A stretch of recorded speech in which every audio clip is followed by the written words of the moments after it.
Have you been wondering how these six know-it-alls got together? Well, back in 2020, after 6 months of COVID-19 pandemic isolation, Barbara Brackman decided she needed some company.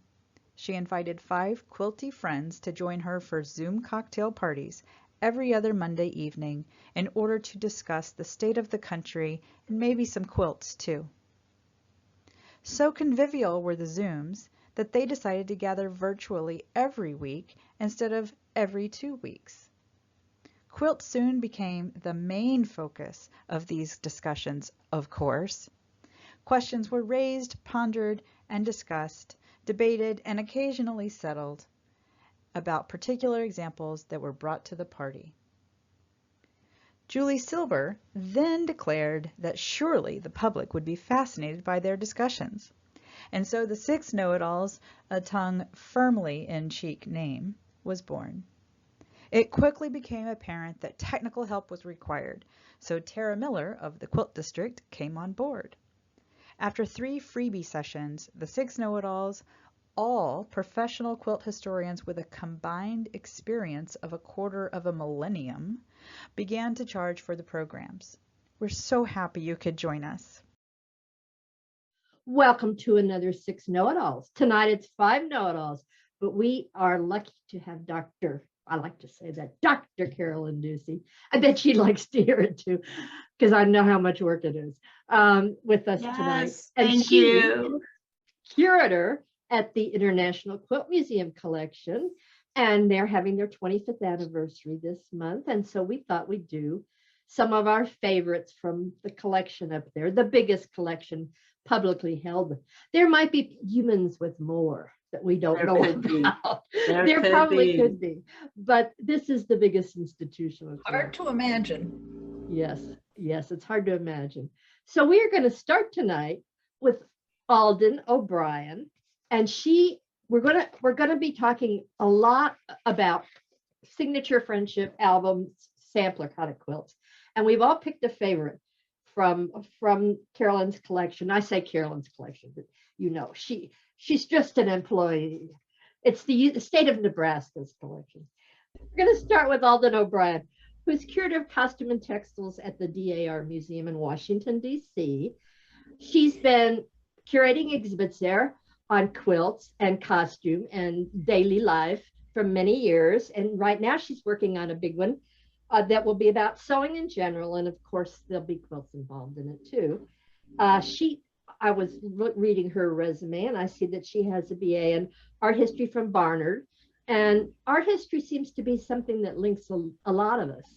Some of us are from a textile science background, but I think most of us know-it-alls are more visual than looking through a microscope. And Carolyn Alden, has a MA from the Fashion Institute of Technology, another cool degree. So she is going to talk to us about her favorite quilt right now from the International Quilt Museum collection. So do you want to start your show? Sure, but I'm going to let you your show slides. Yes, I'm your show. Let me see if I can find it. I've never been first before. I'll try not to let it go to my head. All right. It hasn't gone to the rest of us. So here we have, because I'm going to do I don't know what's wrong with me.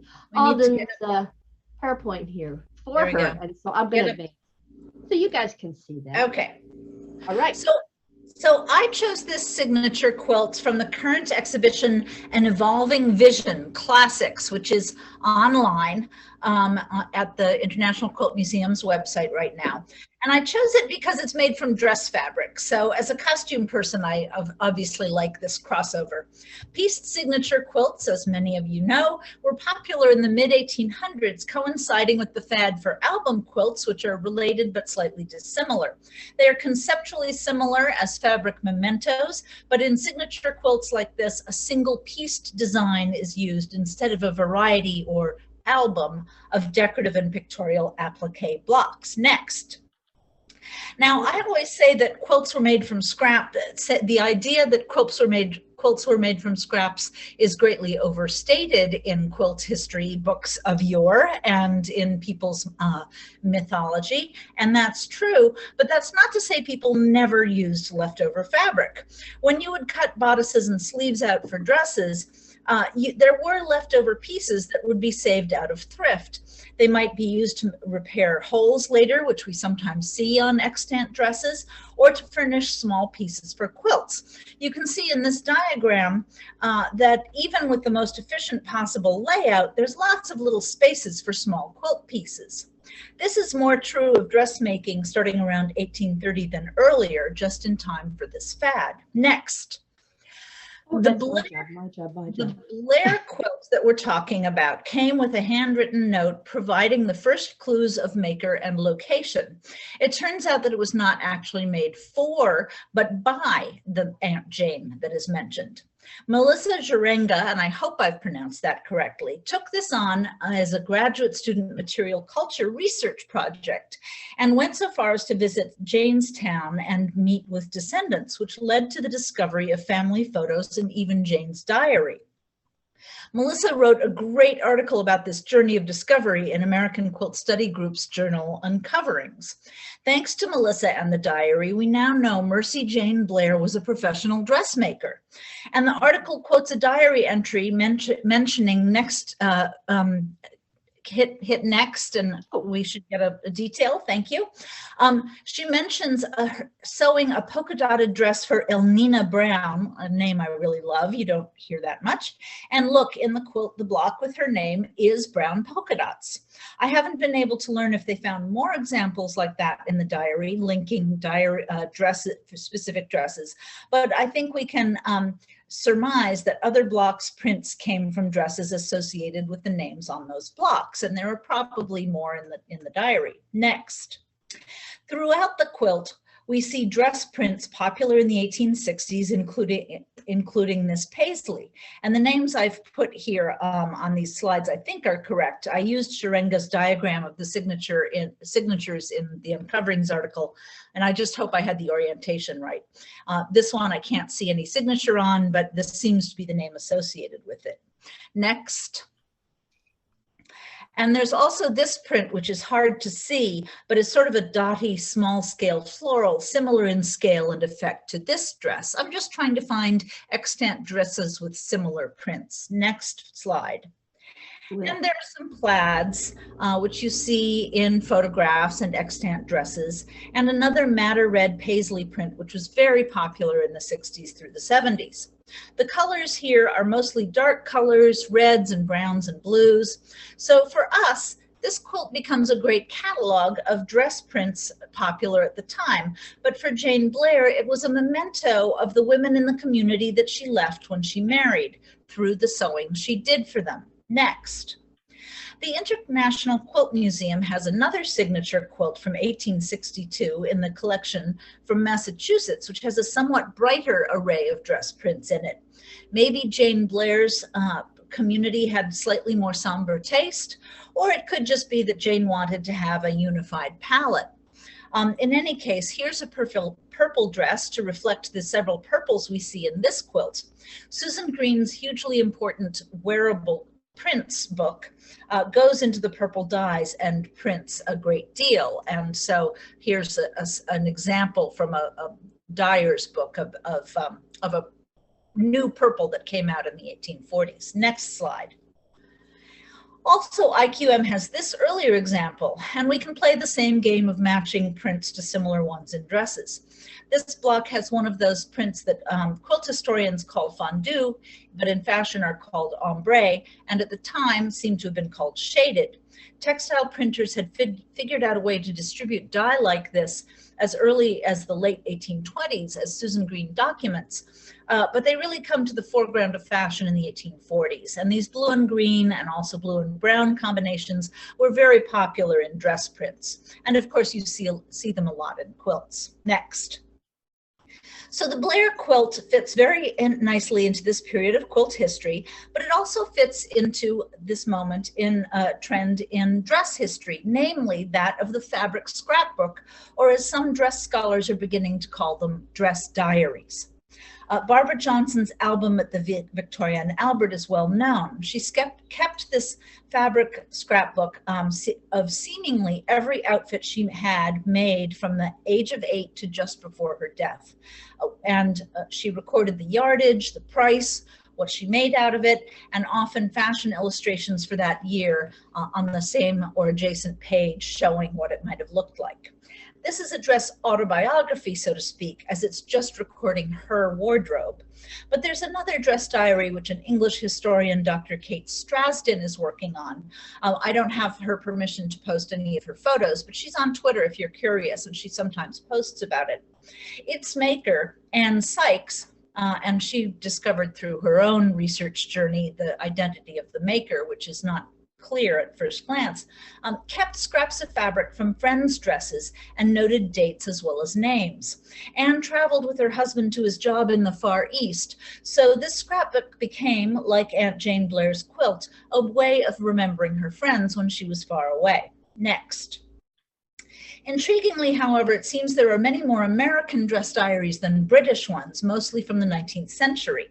This one includes jotted down memories of what was worn to various occasions and images from dress patterns of what was made with each fabric. There are also some photos of Ida as well, although I'm not sure if they're explicitly connected with any of the fabrics that you see.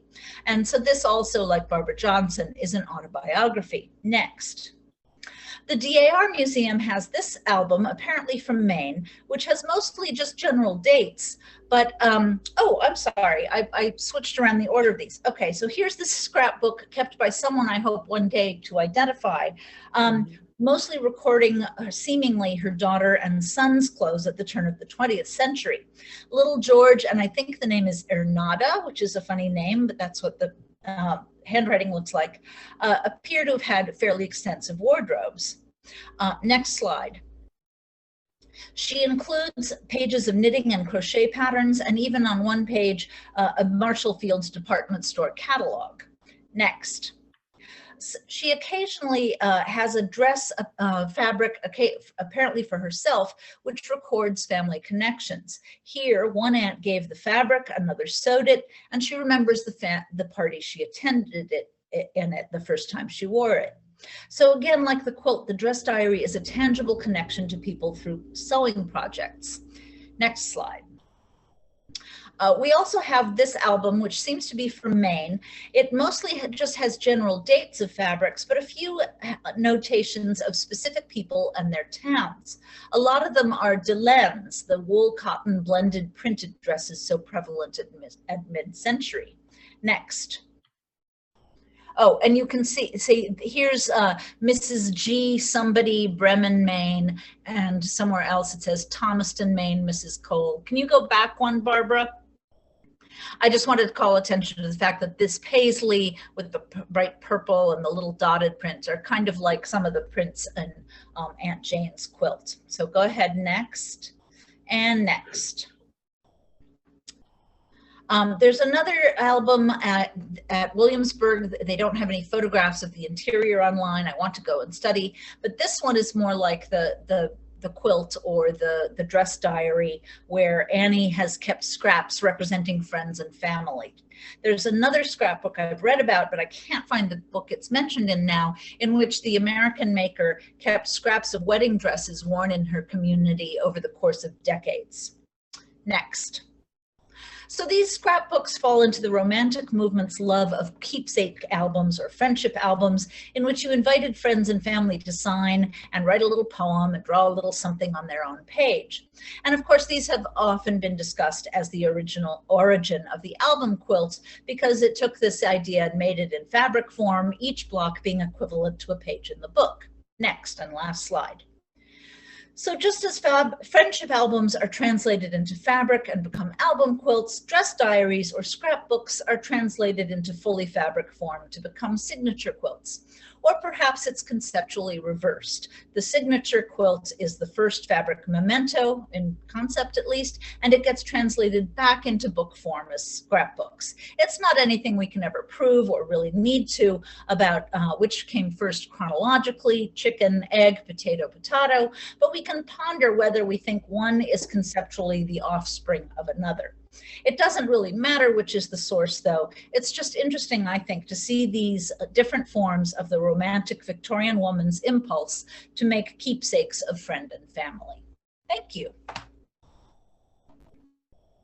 Very interesting.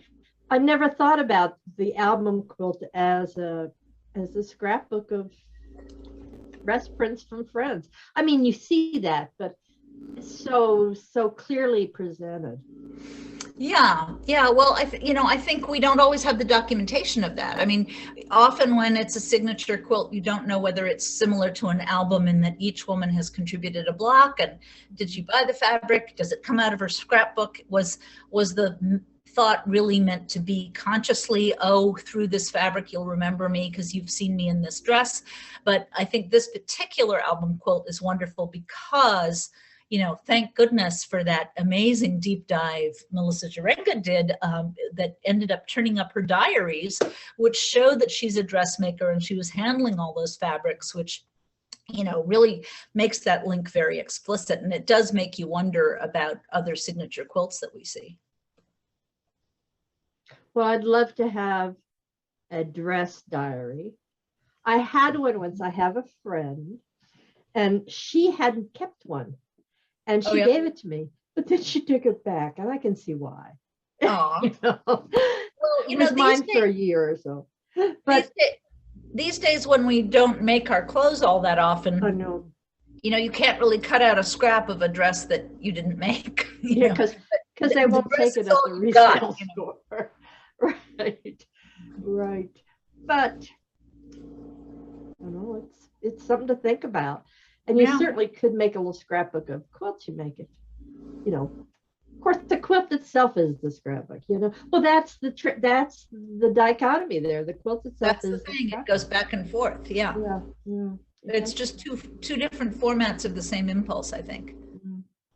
Well, Mercy Jane, who made the quilt, was also quite the businesswoman. In the back of her diaries, she kept track of money she loaned to people at what % interest. Oh, wow. Market when they paid it off. So she was pretty amazing. And she actually got a lot of kind of backlash from her family because she was on the road by herself as an independent woman going from home to home. And they were writing her saying, this is just outrageous. This is not okay for a woman to do on her own. So I really liked that she was such a strong and smart woman. That's interesting, though, because a generation or two earlier, it wasn't all that uncommon for a woman to go and, you would be a teacher in a nearby community and you would board with different members of the community as you went through. The school might be in a district that's a little too far from your own home, so you were in the adjacent town, and people went and worked to do weaving or spinning for other families, and so they'd live with that family while they did that. So that really is sort of an example of how the Victorian world just kind of shrank economic opportunities for women as they forced people to conform to their very narrow idea of what feminine propriety was. It's not always come across people. Did you occasionally come across a diary of a woman who was a dressmaker, who was itinerant, who did move from family to family? And it was a lifestyle. You didn't have to pay rent. Yeah. Well, and there's sometimes, there's a dressmaker, a milliner's diary here in Washington from the 1820s.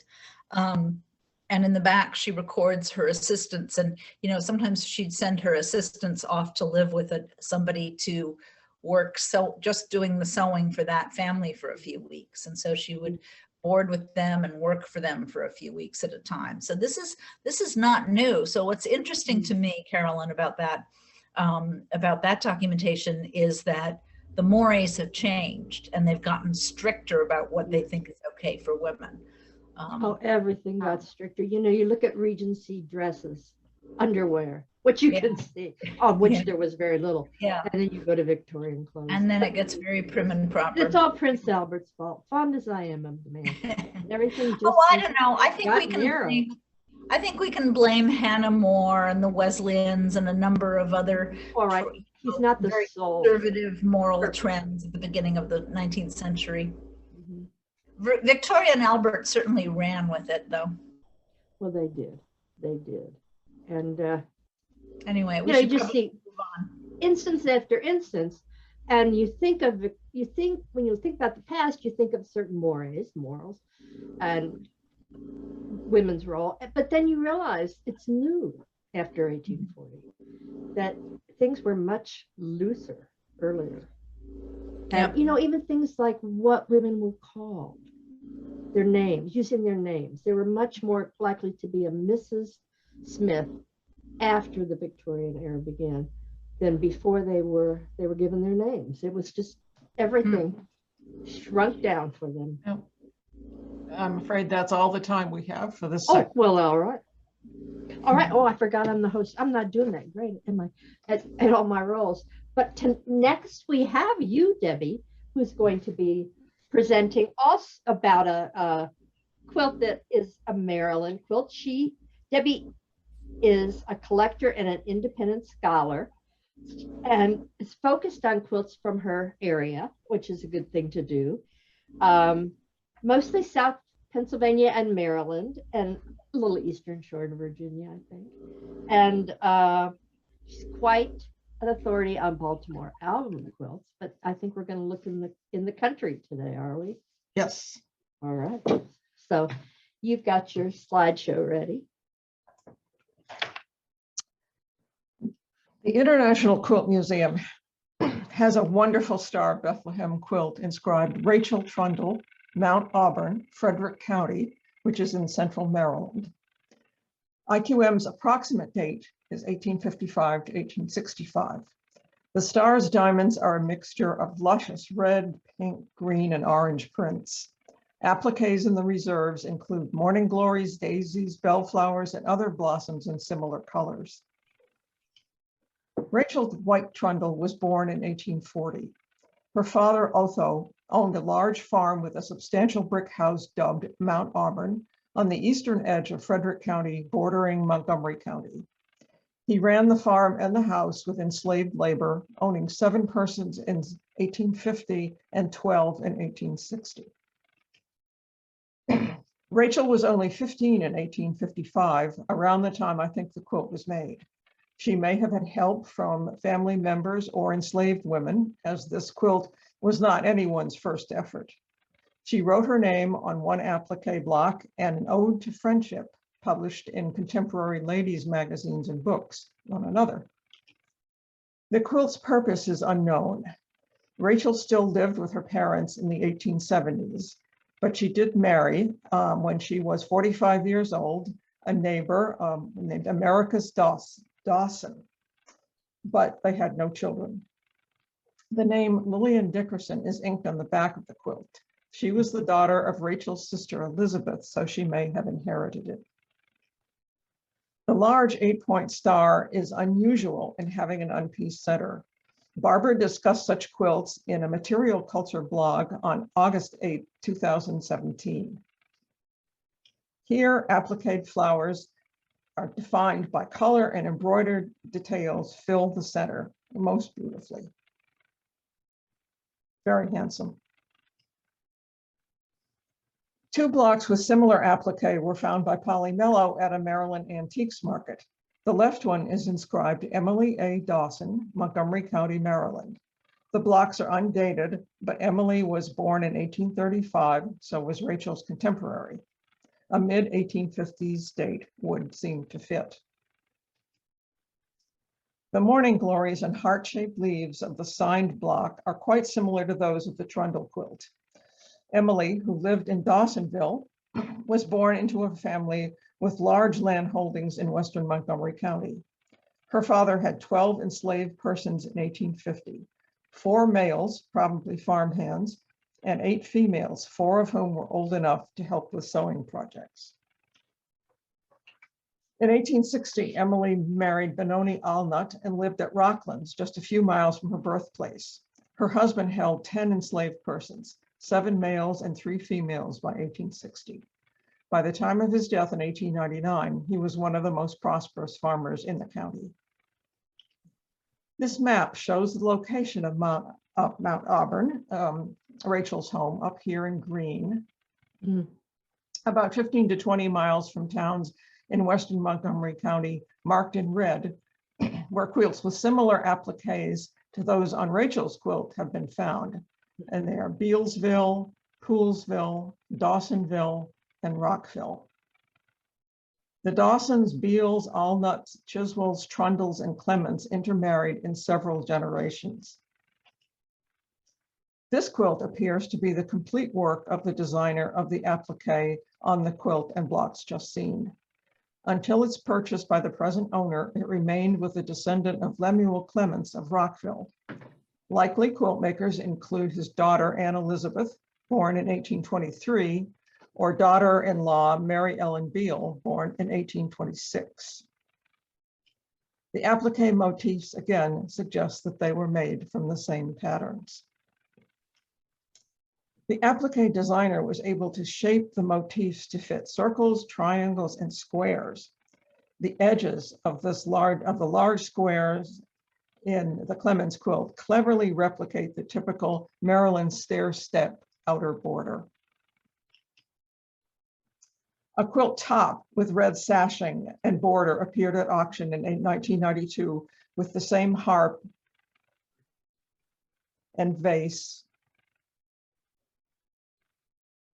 filled with similar blossoms, including morning glories and bellflowers. Nothing was known about the origin of this piece. A friendship quilt with inscribed stars dating 1848 to 1855 was thought by curator Anita Jones to have been assembled by Jemima Chiswell, plus her family and friends, in recognition of her marriage in 1854. Here, the blocks with sawtooth edging, like that of the Clements quilt, were turned on point. Jemima was the daughter of John Augustus Chiswell, a wealthy farmer who lived at Chiswell's Lodge in Poolsville, between the Beale and Dawson family properties. In 1840, he held 6 enslaved people, 4 working-age males and 2 adult women.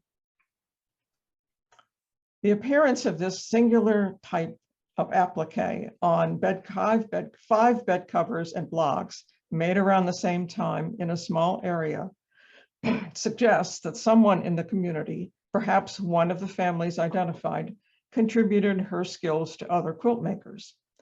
The possibility also exists that an enslaved seamstress was involved. The presence of enslaved women in 4 households certainly indicates that their owners, wives, and daughters had the time to undertake such time-consuming fancy work. So that's it. Pretty impressive. Wait a minute. Let me unmute myself here. Those are amazing. Yeah, can you hear me? Yeah. And you say some of those families intermarried, Debbie? Oh, many of them, many times, in various generations. Yeah. Yeah. I wish they wouldn't do that to us. Makes it so confusing. And then they name their children after their own selves, you know. Yes. The Dawson Beals and the Beals Dawsons are, hard to sort out.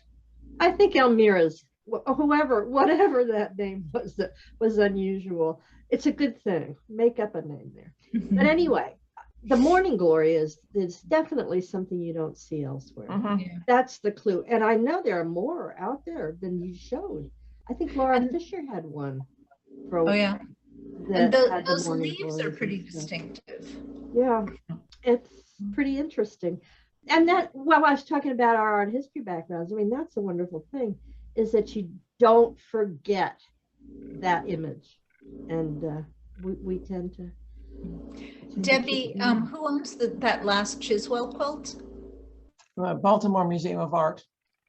Oh, right. Okay, that's right. Okay. So they stayed mostly local.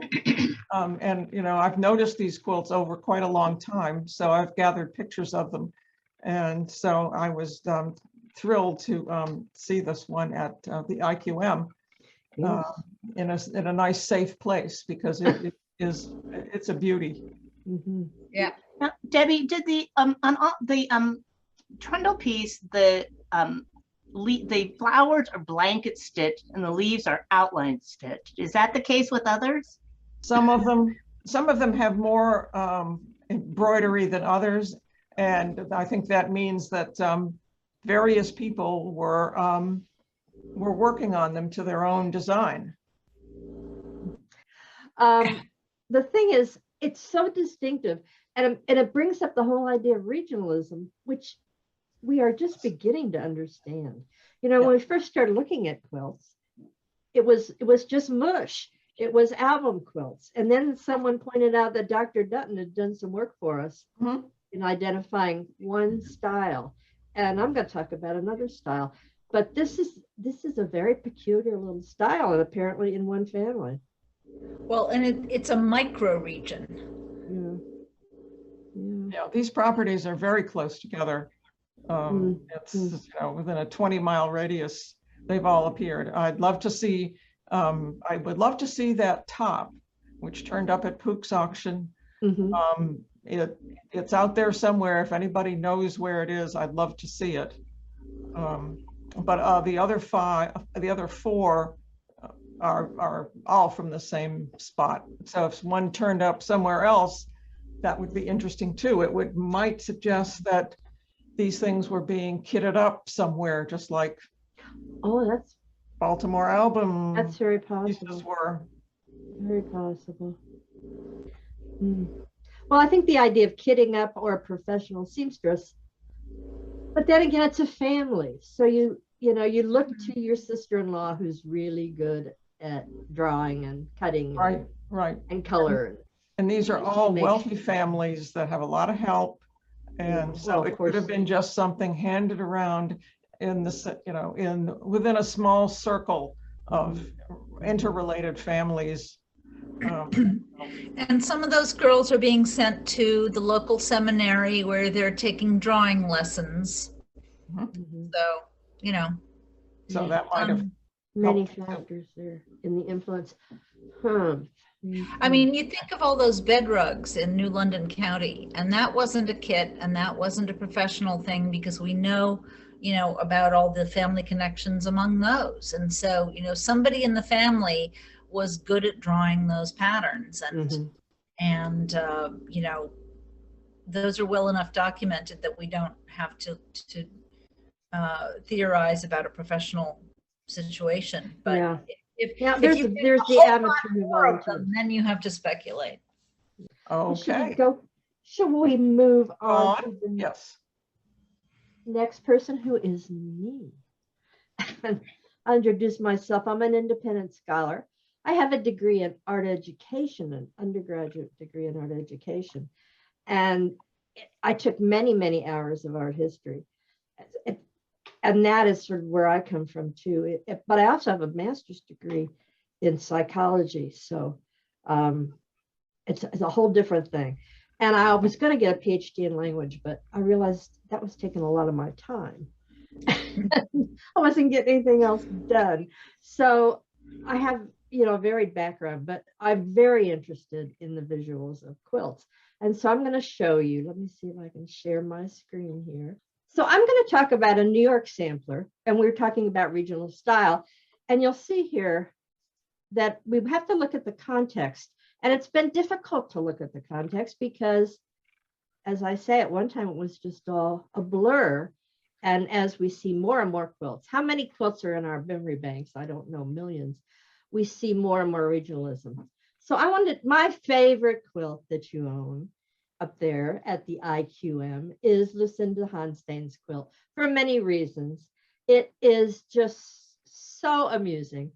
And also, I've done a lot of work on the family. Jonathan Gregory and I have done some work, and of course, many other graduate students have done work. And she is a pretty amazing woman who led a pretty amazing life. And here we had been talking about the Victorian era. I don't think Lucinda paid any attention to what Albert thought she should be doing.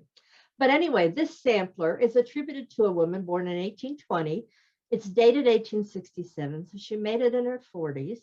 The war was over, the Civil War, and this quilt seems to have included many memories of the Civil War. It's from the James collection. We know it as the most expensive quilt ever sold that we know of. There was some crazy stuff going on at some point in the 80s, but this went for $264,000 at a Sotheby's sale. And Nancy Brackman, who was one of the people who wrote about it, said it was one of the finest pieces of Americana she ever saw. And I have to agree, it is pretty spectacular, very, very unusual. And what makes it extraordinary is the imagery. Now we have tons and tons of album quilts, but it's very rare to find things that are so expressive.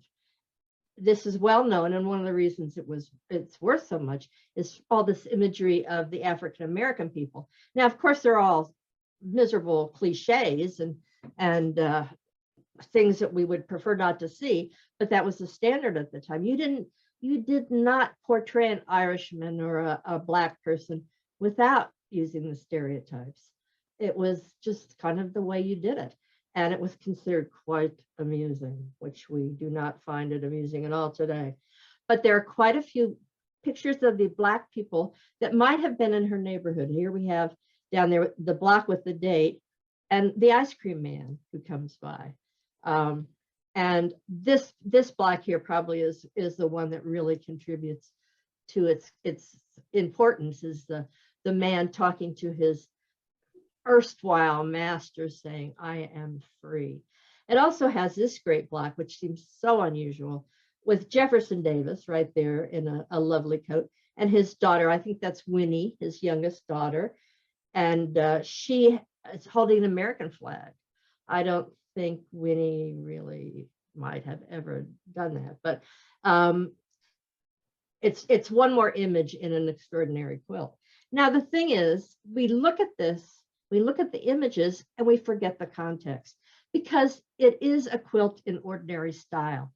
It fits totally within a regional style from New York State. We see a lot of these quilts because so many collectors 30, 40 years ago were from New York and were collecting in New York. But this is very much something from around the city, around New York City. We see a lot of them in Westchester County. We see some from Ossining, which we used to be called Sing Sing. And the style, I'll show you, you can see the obvious things here. This is Lucinda's right here, but it's straight sets, no blocks on diagonal. And they are very often sashed with red, either solids or a print, but mostly solids. And last year I did a block of the month on New York albums, just because I wanted to explore a little more, and did some of the cliched, the things that they enjoyed doing, which featured a lot of animals. Now this elephant, you don't see that in Westchester County. I'm sure that had something to do with the circus or Barnum's Museum. But I always say if it's got a cow in it, it's from New York State. You don't see them in Maryland. They didn't put cows in their quilts. And if it's got a cat and a horse, it's definitely from New York State. Now, I may be wrong. You overgeneralize sometimes. But here we have in Lucinda's quilt, she has 2 cat blocks. This is one. And then there is a block including everything on the farm. Now, Lucinda lived in Brooklyn, but Brooklyn was much more rural at the time. And so she did have, I bet she had a farm, and I bet she had a few cows, and certainly everybody had a horse. But in New York State, there was some reason that you showed them in your quilts. But then there, again, we can look at it and say there are unique things. Here is the Temple of Liberty, I assume. In here we have Liberty, with a Liberty cap on, that sort of French cap with the tail, and she's holding a Liberty pole, which has a flag on it. It's a very important image in the early 19th century, based sort of on the French Revolution, and it's something we adopted quite widespread. Many towns had a Liberty pole in the center of the town, and that whole image of the Liberty cap we see over and over in quilts. But this seems quite unique, except I found another quilt with almost exactly the same image. And in fact, it says Liberty up here. I don't have great pictures of the details of the other quilt because it is lost. But it was pictured, Julie sent me this, pictured in the first quilt engagement calendar in 1976. And George Shelkoff was a big quilt dealer, folk art dealer in New York. And this was pictured in that calendar. He didn't know a thing about it, but it's dated the same year, 1867. So if that quilt was worth $200,000, what's this? This is the top. What is this worth and where is it? You know, all we can hope is that whoever bought it from Shelkoff did not quilt it and give it to the kids to wear out. So it's somewhere out there. And I have studied this quite a bit. You can see the nearly identical blocks. But one, Honstain, Lucinda's quilt, is I wouldn't say sophisticated, but maybe a little bit better drawn, a little bit more detail. The other one, here we have the dog with a couple of chickens. And it's just not quite so detailed. The tree, of course, is much more minimal. Here we have Jeff Davis and daughter, which I thought was extraordinary. And here we have her again. Here's Winnie again. But look, unfortunately, somebody could not draw heads. So what's the deal on this? I'll show you what I think. I guess I should stay here. I think her daughter made it. There's some initials on it that are similar to what her daughter, that could have been her daughter. It's definitely more, I wouldn't say a group project though. I mean, the level of skill is the same in each one. And it's so many repeating blocks that like, for example, this one down here, second from the bottom at the left, is fish frying on a grill. Honstain's quilt has fish frying on a grill. It's just outrageous how similar they are. And I think this is just an aside. This flower here, which is not that unusual. I mean, we're so used to seeing it. That is very New York. That is an excellent clue to New York quilt. And in fact, Lucinda's daughter made a quilt that is in IQM with this particular flower repeated on it. And I think it must have had some political or New York kind of connotation, but we have no name for it. It's just remember that it's a lily. It's got that maybe 3 or 4 bumps up there, and it's a profile. So if I have time, Debbie, I haven't been looking at the time, I can go on about this because Jonathan Gregory found, and the people who have done some work on it found some references to Lucinda in the newspapers of the era, the 1860s and 70s. She was quite a remarkable woman, as I said. She was qualified or classified as a tailoress. And I think she had a business in Manhattan. She lived in Brooklyn, but I also think she lived in Ossining, which was then called Sing Sing. And she had, she was, like many people that I find that make extraordinary quilts, she had a business, and the quilt might have been to advertise the business. So I have blogged and blogged about this. And so when we give you the bibliography for this issue, I'll give you all these links. But what I found, and I hope you guys can see this up here. You can see it. This guy up here, I think, is her husband. He was in the Civil War. The man was a King Kong liar. He was a terrible person. And when he came back from the Civil War, that's him with his paunch. When he came back from the Civil War, he and Lucinda got into a terrible fight because he wrote a check on her accounts. He'd been gone for 4 years doing what we don't know. He was so unreliable, the government wouldn't give him a pension because he couldn't prove what he'd done during the Civil War. But anyway, he showed up again after the war. Lucinda had built an empire in Brooklyn of 4 houses while he was gone. She had quite a bit of money in the bank, and he wrote a big fat check on her account and forged her name. So she had him arrested. which I think is good. Well, we wouldn't know this if the Brooklyn Eagle didn't have it in for them. The Brooklyn Eagle just over and over paid attention to their eventual divorce. But the first thing before the divorce, she threw him out. He took all her furniture. The neighbors came over and beat on him because he was stealing her furniture and confiscated the furniture. And this is all in the Brooklyn Eagle. And then he goes down the street and boards with another woman who sues him because he's been molesting her 18-year-old daughter. He was just a prince. So look at all these links. I'll send you these links. I had such a good, gossip is my favorite thing. And that's why I'm a pseudo historian. But anyway, Lucinda was something, and she stood up for herself.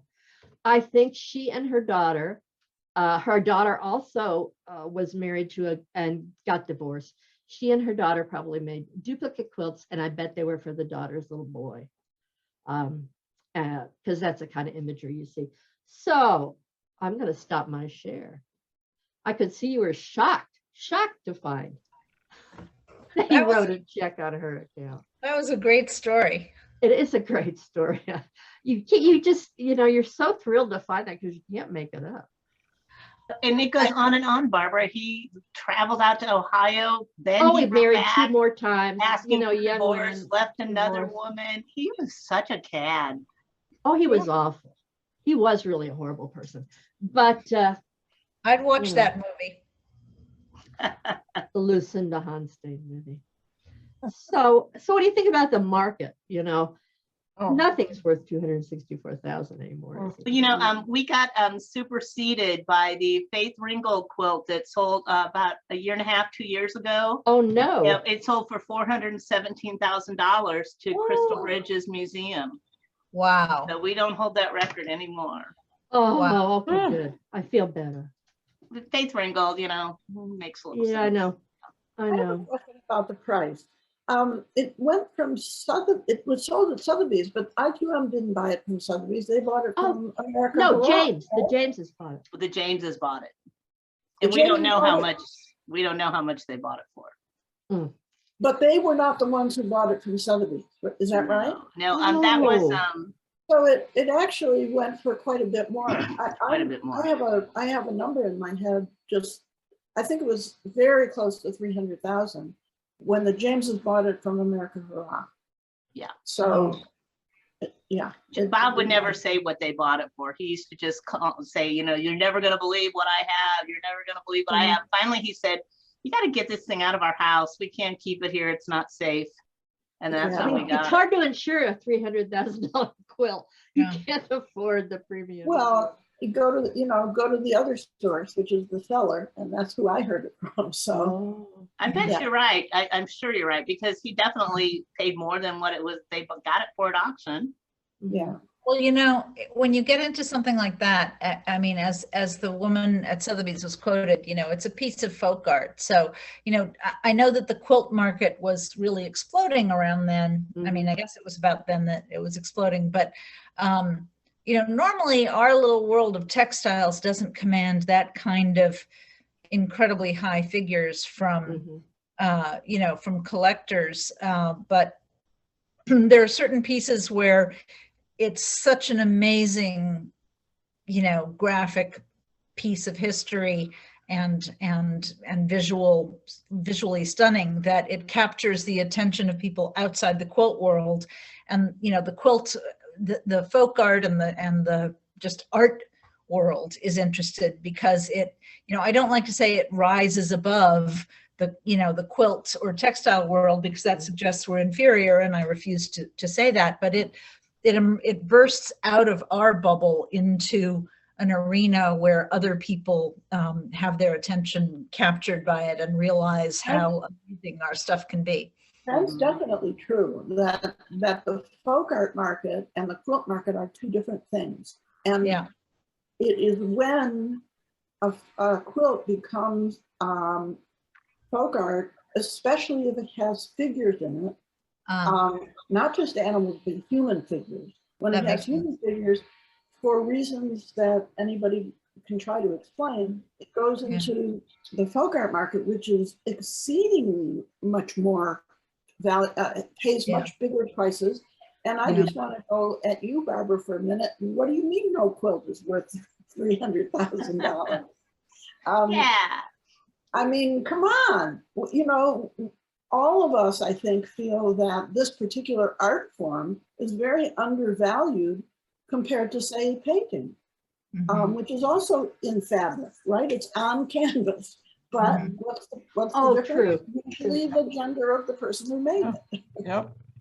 Well, when I was in the folk art business, you know, not buying and selling, but documenting it, the line was, you pay $300,000, hoping a greater fool will come along and pay you $325. And now I'm not saying this is the owners there, but that is what a lot of folk art was in the 80s, was that it was an investment. People bought it at outrageous prices, sold it at outrageous prices. But since then, the market, like everything else in art, in folk art and quilts, has somewhat gone down. Now painting is still outrageous. And that's where Faith Ringgold fits in. She's a painter, not a quilt maker. And once you get over that line into real art, fine art.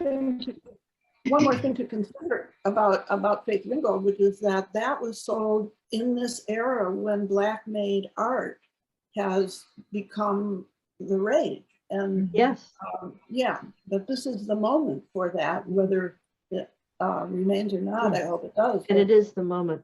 Yeah, our friend Kyra has been doing well. Yeah. We are so pleased to see her.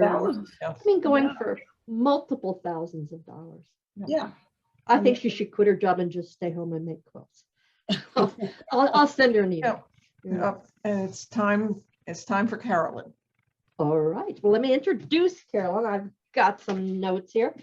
Carolyn Ducey is the curator of collections at IQM in Lincoln, Nebraska, at the University of Nebraska.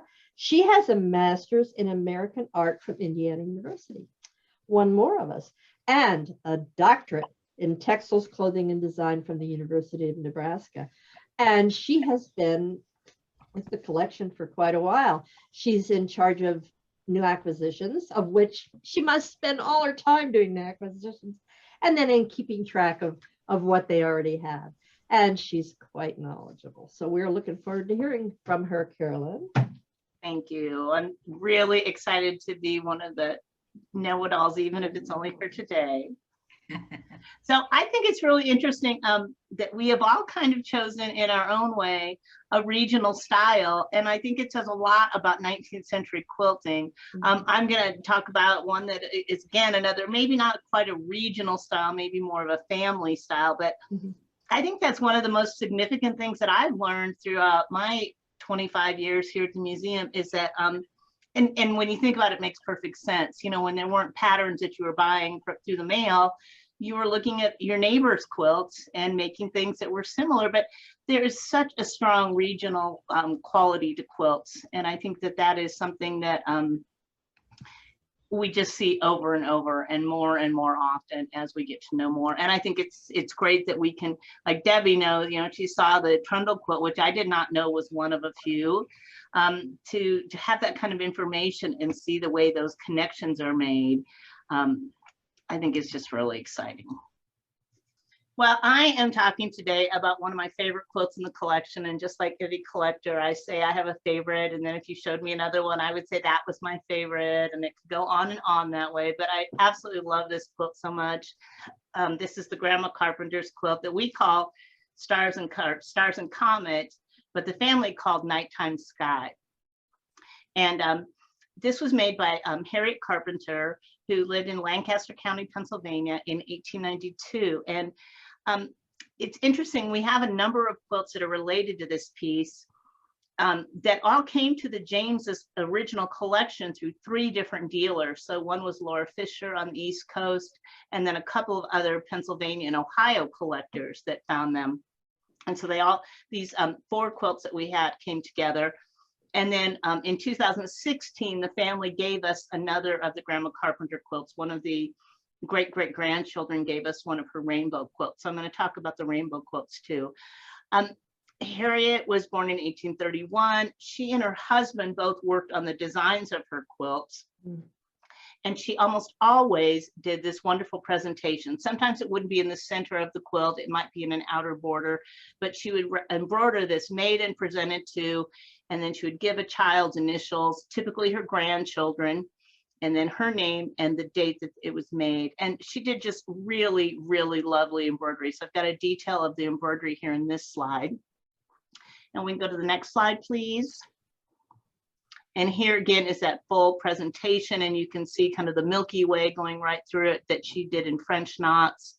And then I love the little moon that she did with the man on the moon's face. This quilt was made for Elsie Carpenter Hess, who was one of Harriet Carpenter's grandchildren.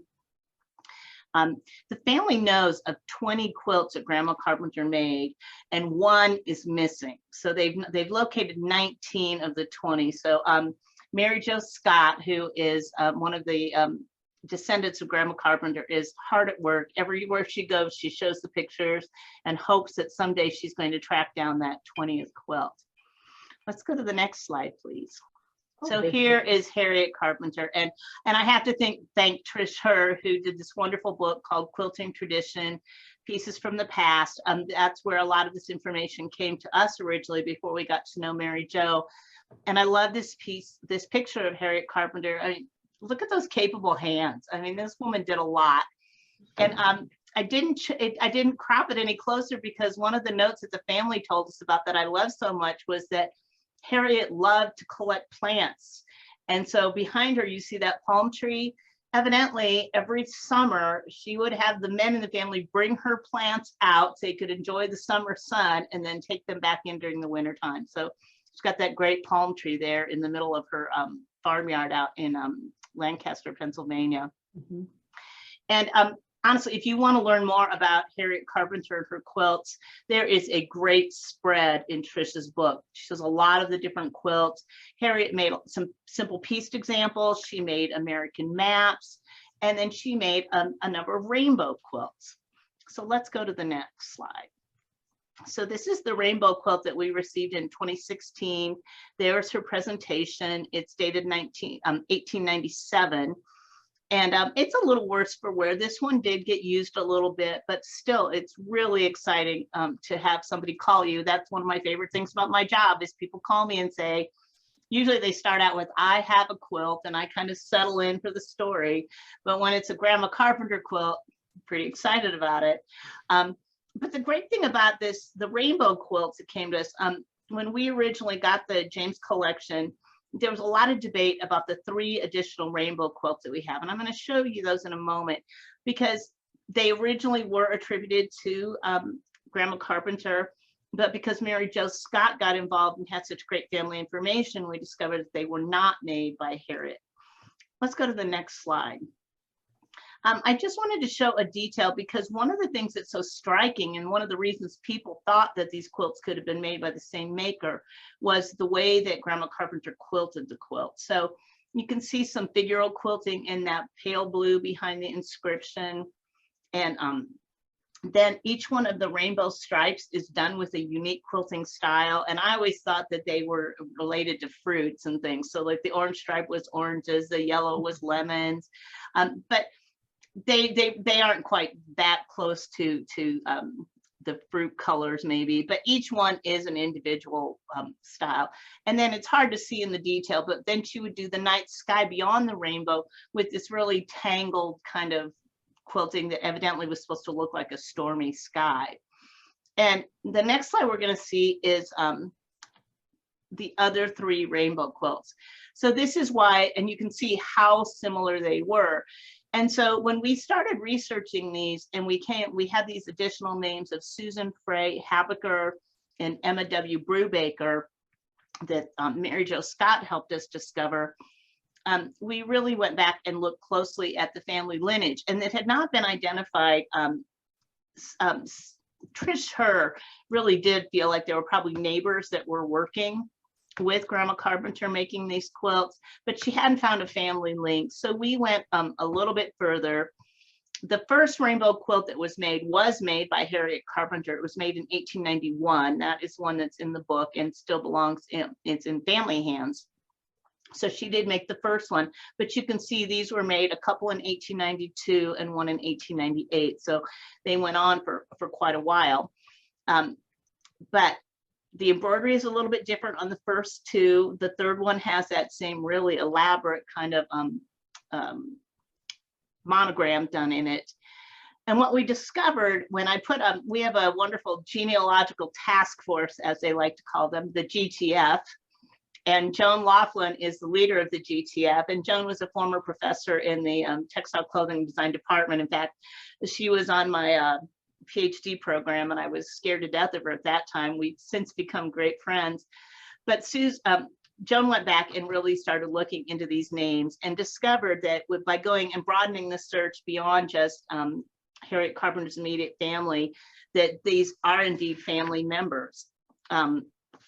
Harriet's husband, so Harriet's mother-in-law, was a Habaker, and Harriet's brother married her brother married Mary Magdalena Brubaker. The other thing that we discovered, and as many people know, when you go through your census records, as they're walking down the street, they're listing neighbor after neighbor. So when you see someone's name listed within a couple of the other, quite often they're really close in proximity. And when you look at the, let's see, it would have been the 1860 census, I believe, right before the Carpenters, you found the Habaker. So most likely they were neighbors as well. So we have pretty much conclusively just come up with the fact that these were all individuals who were family members and neighbors, and they were likely making these quilts together, or even shared patterns and even patterns for the embroidery. So I love that. And as I was saying earlier, I think this regional, or these quilts that we can find that are linked, I think are so important. And I think it's such a great result of having the internet and having so many collections online now that we can compare these. And so it's really exciting to be able to at last put these all together and understand the context that they were made in. So Harriet was an amazing quilter. There's a wonderful article in the local newspaper where they talk about how she was known wide and far for her quilting, that people would pull up in their sleigh outside of the house and come to see her quilts. And that, of course, she was very modest in nature and she wasn't looking for that kind of attention. But I kind of wonder about that, because anybody who puts that kind of great inscription made and by so-and-so for, she was really not hesitant to put her name right there front and center on her quilts. And I love that about her. So we're just excited and we're hopeful. We're talking to Mary Jo Scott about the remaining family quilts. Mary Jo is 4 or 5 of Grandma Carpenter's quilts, and she's coming this summer for a visit. She's certainly not ready to part with them, but we're hoping that more of those quilts will at least go into a collection somewhere. It's time for them to probably leave the family hands, because there are a lot of responsibility, and they are. Mary Jo is getting to the age where she's looking to place them in a place where they'll be well cared for. So whether it's us or not, I'm just hopeful that those quilts get into a museum. I also have a couple of slides here, Barbara, that Lynn Bassett asked me to share. So if we can go to those. Oh, I wondered. Okay. Yes. This is Lynn's favorite. She mentioned this one. Lynn did some great research for a book called American Quilts in the Industrial Age for us. Excuse me. And this is a whole cloth quilt, 1840 to 1850. If you go to the next slide, Barbara, just in time. This is a detail of the imagery, which Lynn drew a parallel between the engraving that would have been used probably for some kind of a woman's annual, something in popular literature, that was then also printed on what she believes was a French whole cloth piece. So I said I would share those with you, share that quilt as well for Lynn, who can't be with us. Because Lynn is busy tonight. She works very hard. All right, I'm going to stop the share. I have several things to say about those Carpenter quilts. One thing is that the monograms, with the initials, that was something that you saw in the periodicals. That was something they could give you every month. They'd have their artist design an alphabet for you. And so you see it in Godey's way back. But way back. It's not something you see in 1860. It's something that tends to be towards the end of the century. And a lot of people use those kind of alphabets on their crazy quilts. But you just wonder, you look at all the variety and you can just imagine Harriet going through her magazines and saying, I'm going to use this alphabet on this one. Well, that was one thing I wanted to say. I have a question about her religious background. Do you know what church she belonged to, or what group she belonged to? You know, I do not. I did not look that up, and I'm not sure that we had that. We'd have to look maybe at some church records, because that wouldn't have shown up in the census record. So I don't know. I don't know if we even, I don't know if Joan really looked for that kind of information. I'm thinking about all those rainbow quilts that come out of Lancaster County and other close counties in Pennsylvania that are straight rainbow, you know, rather than being a rainbow, they're strippy bars quilts, often in solid colors of the rainbow, and often with a different quilting stitch in each bar. Yeah. Does anybody know what I'm talking about here? Yeah. So I would guess that she was either Mennonite or Brethren, because they made those rainbow quilts. And I think I remember from Trisha's book, it's been a long time since I've read it, but that would be my guess. That would make a lot of sense. Yeah. I think and those were so common, and I don't know that they're always Mennonite. In fact, I think I remember Barb Garrett saying that they weren't particularly necessarily Mennonite. I don't know for sure. Well, it could be Brethren. But aesthetically, they're so related, except that she took it, you know, in another direction. But that whole idea of strips of color with quilting that's different in every strip is one of the things I noticed about some of those quilts you showed. Yeah, Definitely something we need to look into. I thought it was too bad that the first one you showed sort of had those brown tones, and I was thinking, oh, well, now that's an interesting color. And then I realized, wait a minute, you know, it's got the rainbow stripes there, which are meant to be red, orange, yellow, blue, but that's brown. Indigo, green, indigo, violet, but that's brown. And then with the context of the night sky quilt, clearly that's meant to be a night sky. So unfortunately, she had some fugitive greens and purples there. I got up to go get my Godey's ladies books to see if I could find some embroidery styles, but mine are a little too early to have that, I guess. So I noticed the color too, because of course the rainbow does not have brown in it. Right. But what she was working in the 1890s, and what she was fighting were the new synthetic dyes, and they replaced, because they were so much cheaper and easier to use, they replaced the old indigos and Prussian blues. So she was buying a really beautiful color, kind of a teal, well, like your sweater, teal blue green, but it faded with light immediately. Yeah. And on the Quilt History South page, Quilt History South page that we do, we spent some time looking at those blues because they uniformly disappear. It would be turns brown or gray. It would be fun to Photoshop it. And it's great to have the other three, because you get a better idea in a couple of those what it really would have looked like. What it should have been. Yeah, it's kind of got an overall brown tone to it, like you said, and that's really, you really do feel like it's lost a lot of color, and it was used and it was washed, and so it's in completely different shape overall than any of the others. And just, just light, just time. They were terrible dyes, and it took quite a while for people to they realized it, but what could they do? That was what was there. And it isn't until the 30s that you start seeing more reliable blues that were not indigo and Prussian blue, more reliable synthetics. So they were up against some barriers there. And it's time for Julie.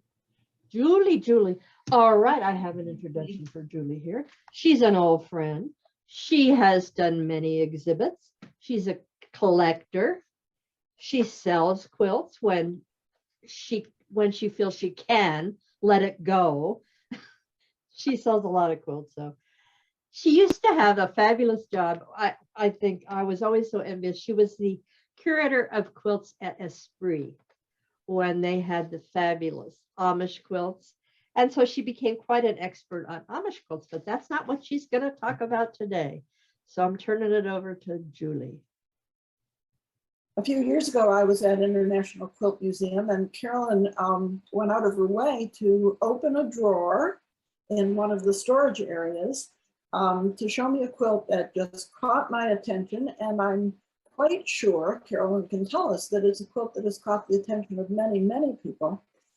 First, I wanted to show you this piece from the Kansas City Star in 1938, and it's the pattern for what they called the friendship quilt. And I don't know that it was made a lot. I did find some examples online from that era and a little bit later. And here's one with a detail, and you can see what the design is. But the one that Carolyn showed me was quite unique. It was in a drawer and couldn't be lifted out. Why could it not be lifted out? Because Mrs. Eliza Shelby's hobby of collecting buttons ended up with her making a quilt in this design with almost 12,000 buttons. And what she did then was she followed the pattern almost exactly, but instead of being pieces of fabric, it is buttons that make up this design called the friendship quilt. And let's look a little bit closer here. Amazing, just an amazing thing. I think I have one more detail so you can kind of get a sense of what's happening here. Why? There we go. Yeah.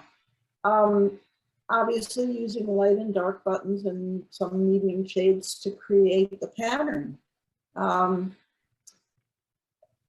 much does it weigh, Carolyn? Do you know? 45 pounds, 40 pounds, something. It's very heavy. 45 pounds, yes. It is not an easy one to move. And you might have noticed, Julie, it was in the bottom drawer of the storage unit. I did notice that it was in the bottom drawer, yeah. Fortunately, there's information from her grandson, William Blake Shelby, who tells us when Mrs. Elizabeth Shelby, what her life span was, and that it was a hobby. And he says that she used the pattern that we, from Kansas City Star that we just looked at, but was placed fourth in a novelty quilt contest at the Missouri Quilt Fair, State Fair, date unknown, and displayed elsewhere. She was a native Missourian, born in Jefferson City, Missouri, and served as superintendent of the Industrial Home for Negro Girls in Tipton, Missouri, 1925 to 1933. And after leaving her position, she retired to her home in Kansas City, Missouri. She was an African-American woman. And here is a picture of her with that quilt and with many other pieces of art that she created out of buttons. It wasn't just the quilt, she was into it. Including, you can see on her left, to her left shoulder, to our right of her shoulder, Our Father, all in buttons. All of this was done in buttons. All buttons. Now, there were other button quilts, and I'm going to show you a few that I found. This was entered in the Illinois State Fair in 1939, and apparently it was covered with buttons at one time. Each section having been made by a different woman in a small group. And their names, here's a name here. At the end of it being shown, some of these women wanted their buttons back. So they just took them off the quilt, which I think is hilarious. I think it's also funny that the Illinois State Fair put it in the miscellaneous question mark, but didn't quite know what to do with it. So I did find, with Barbara's help and doing a little work myself, a couple of other button quilts that were found through newspapers.com. This one is similar in the sense that the buttons make up a traditional quilt design, as opposed to the one before where they were just randomly sewn onto a quilt. Mrs. Eichelbeiner made this in 1941. It weighs 30 pounds. There's 5,000 buttons on it. Her favorites were the large story buttons. And I think what she means here is that the buttons themselves have images on them. She used the buttons to create this overall quilt design, but the buttons themselves apparently had designs of their own. Here's another one, and I found this, but I couldn't find it again to find out where this woman lived or what year it was, but it appears to be about the same time. And this woman, Mrs. Daniels, what she did was she used her buttons, thousands of buttons, to make designs more like those button pictures that we saw, rather than using buttons to make a quilt design. She made pictures, but on a quilt, it sounds like. So buttons on textiles are not unique at all.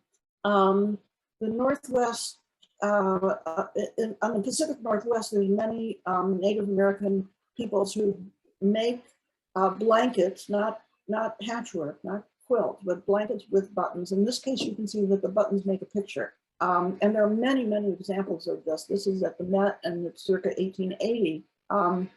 But it just so happens, as a coincidence, I was visiting my brother here in Berkeley, and his wife is a Brit. She's from London, and she had this postcard on the right. And I was trying to figure out what it was. And so I went down a rabbit hole that is just so delightful. I had not known about the pearly kings and queens. There is a tradition among the Cockneys to make clothing that sports all these designs made out of buttons, and they're just amazing. They have a festival every year. It apparently was started by a man who, in the 1890s, I think, who he was an orphan, and he, at age 13, came out of the orphanage and started putting buttons on his clothes. He covered an entire outfit in buttons, and his idea was to collect money for poor children. And the tradition continues to this day, and I'm just going to show you a few more of these because I can't believe what I'm looking at, and I just think it's so fascinating. It's related, of course, to what we're talking about, but then again, not related. And here's the last photo I'm going to show you of an entire family doing this pearly king and queen with pearl buttons, you know, mother of pearl buttons, always white buttons and always on a dark background.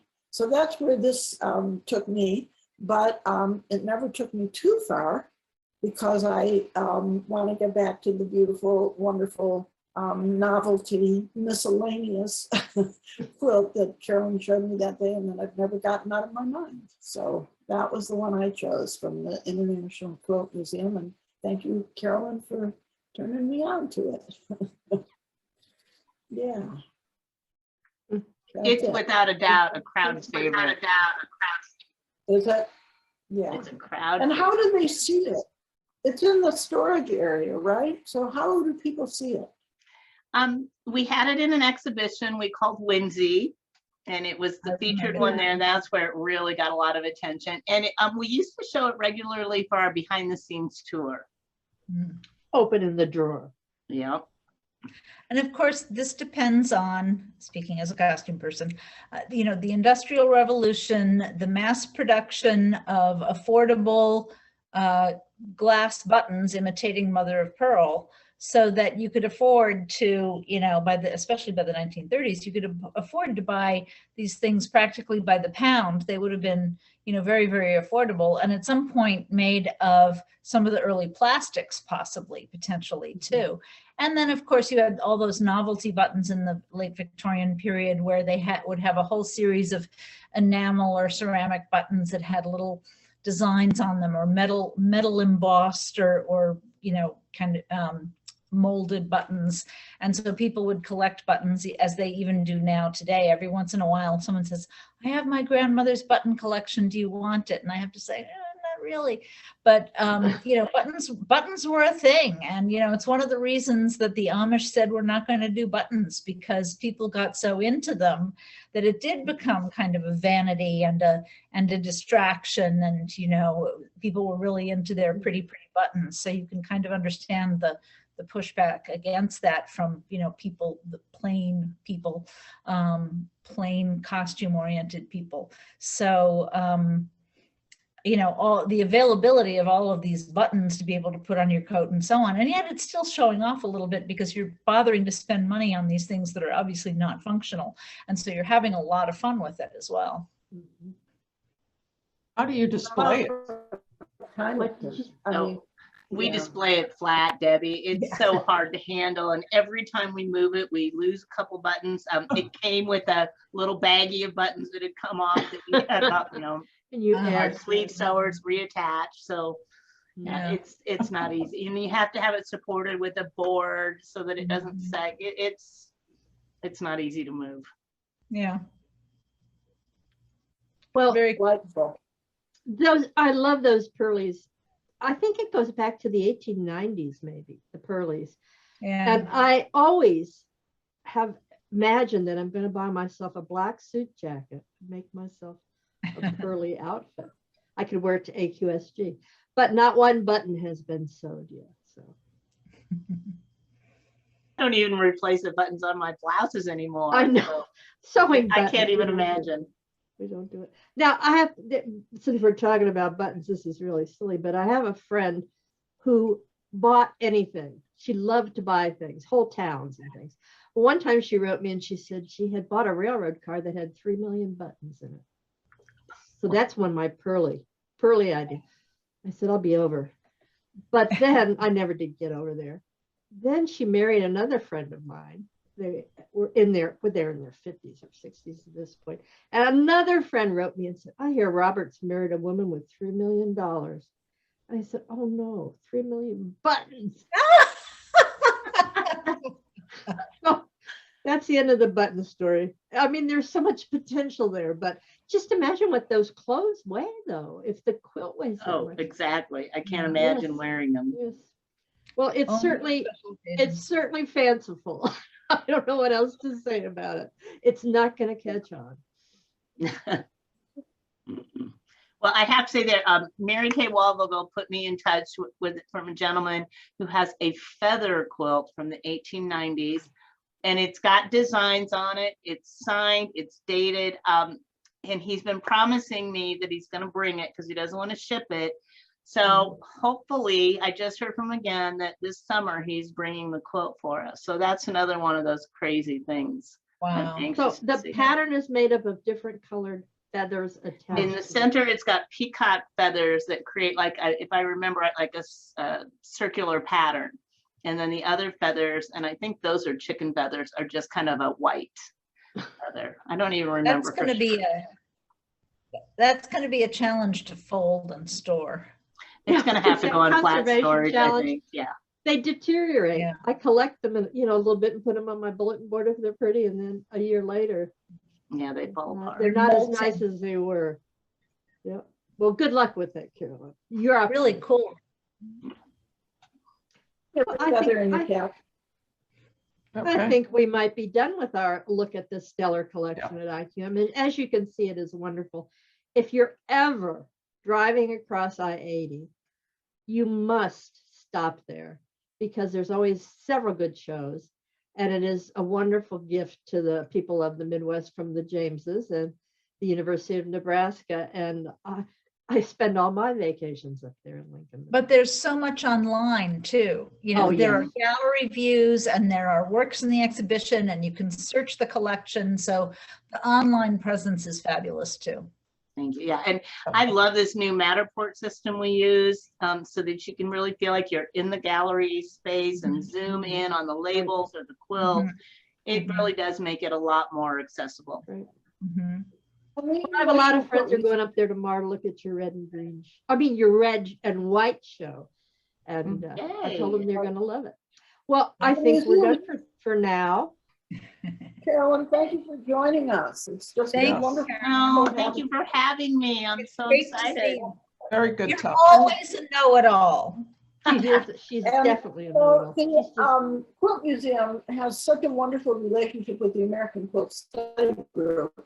And I just wanted to mention that for people who are watching. If you're interested in old quilts, you got to go to the International Quilt Museum, but also check out the American Quilt Study Group, which will give you the whole year full of things to enjoy, including an annual seminar, next one in San Diego, California. I can't Yeah. wait. All right. Well, thanks a lot for watching. We'll Bye, see you everyone. next month. Thanks, everybody.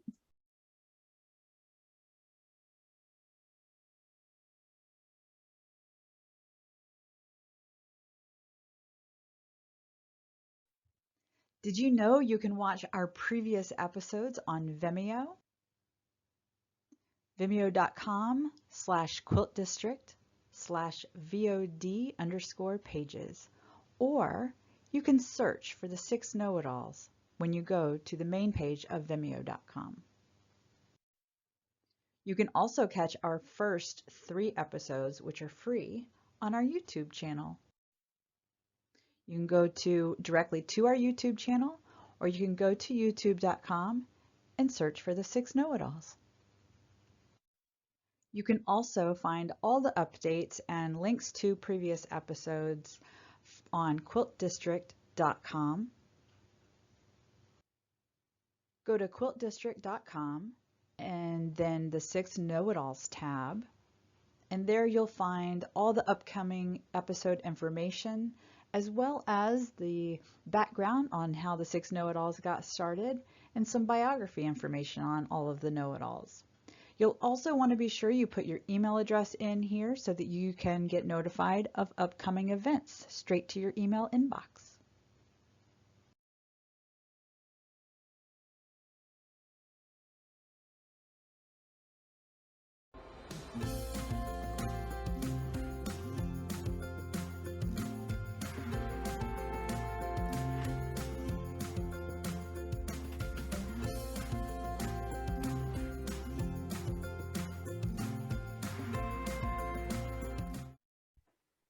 And I'm harping on this because lighting is so important to understanding the seasonal rhythms of quilting in this early period and why it began to change in the 19th century.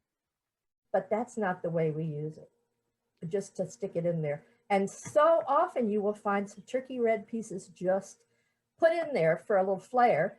Even this one has a little bit of red down there, although that's a wool.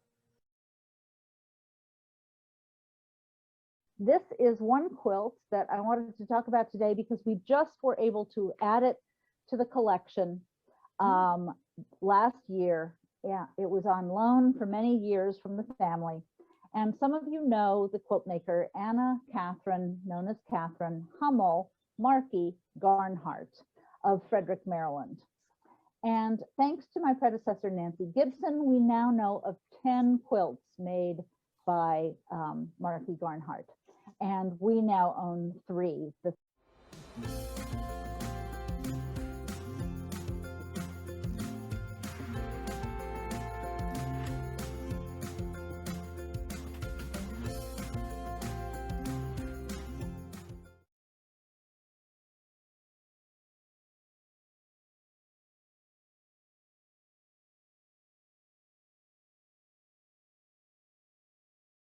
Yeah. Yes. And that is very interesting that it's made for the wife of a minister. And I have never heard of the ladies sewing group being called a circle of industry.